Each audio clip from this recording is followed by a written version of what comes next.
Hello everyone. तो आज हम स्टार्ट करते हैं एक्सरसाइज 5.1 का क्वेश्चन नंबर 13। क्या है इसमें कुछ स्टेटमेंट गिवन है जिसमें आपको उसका आंसर देना है कि ये स्टेटमेंट किसके लिए रूल फॉलो करती है। If two angles are complementary then the sum of their measure is. आपके पास टू एंगल्स हैं जो कॉम्प्लीमेंट्री एंगल बना रहे हैं, तो उनका सम किसके इक्वल होना चाहिए कि उसको सम करने के बाद कितने डिग्री का एंगल बनाते हैं ये। तो कॉम्प्लीमेंट्री एंगल हमेशा दो एंगल को सम करने के बाद हमारा होना चाहिए 90 डिग्री का एंगल। तो यहाँ पर इसका आंसर हो जाएगा 90 डिग्री एंगल। नेक्स्ट है इसमें if two angles are supplementary then the sum of their measure is. अगर टू एंगल का सम सप्लीमेंट्री के इक्वल है तो उन दोनों एंगल का सम किसके इक्वल होगा। मतलब अगर वो सप्लीमेंट्री एंगल है तो दोनों एंगल को सम करने के लिए हमें कितने डिग्री का एंगल लेना होगा, वो होगा हमारा 180 डिग्री। यानी सप्लीमेंट्री एंगल दो एंगल को सम करने के बाद 180 डिग्री का एंगल बनाता है। नेक्स्ट है इसमें two angles forming a linear pair. अगर दो एंगल आपको दे रखे हैं और वो लीनियर पेयर बना रहे हैं तो वो कौन सा एंगल कहलाएगा।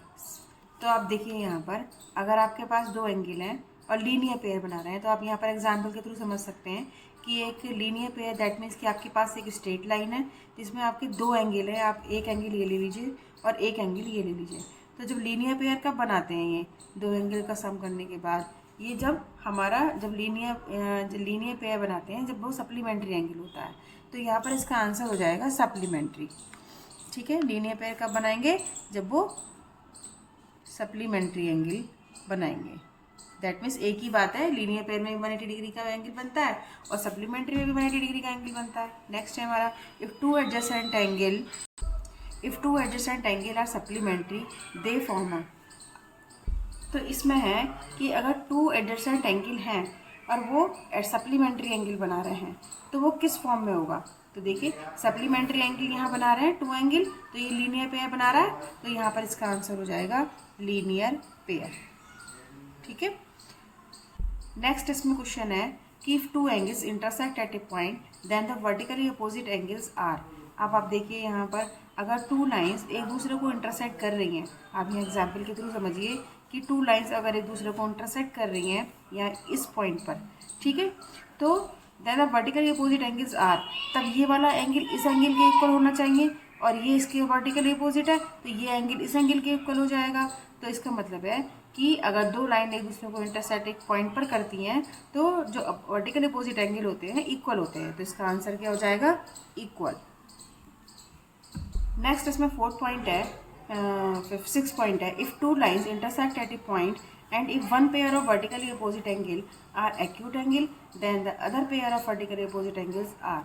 इसमें कहा है कि अगर टू लाइन्स एक दूसरे को किसी पॉइंट पर इंटरसेक्ट कर रही हैं तब अगर उसमें से एक पेयर वर्टिकली अपोजिट एंगल बनाता है जिसमें कि एक पेयर बनाता है एक्यूट एंगल, तो दूसरा एंगल आपको जो वर्टिकली अपोजिट एंगल है वो कौन सा एंगल बनाएगा।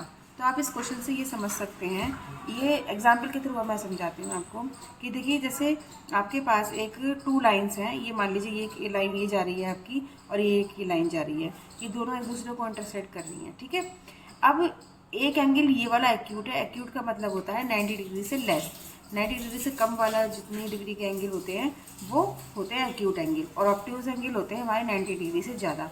अगर ये एक्यूट एंगल है दैट मीन्स कि ये 90 डिग्री से कम एंगल कम का बना रहा है, ये 90 डिग्री तो यहाँ तक का होता है, तब ये तो कम का बना रहा है। तो अगर ये कम का बना रहा है तो दूसरा एंगल हमें कितना लेना होगा कि वो क्या बना दे, लीनियर पेयर बन जाए। तो देखिए यहाँ अगर एक एंगल एक्यूट है दैट मीन्स 90 डिग्री का कम है तो दूसरा एंगल हमारा 90 डिग्री से हमें ज़्यादा ही लेना पड़ेगा तभी वो लीनियर पेयर बन पाएगा। ठीक है, तो ये 90 डिग्री से कम तो एक्यूट हो गया और 90 डिग्री से ज़्यादा का हुआ तो हमारा हो जाएगा ऑब्ट्यूज एंगल।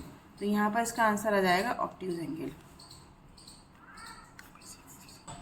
तो ये था हमारा क्वेश्चन नंबर 13।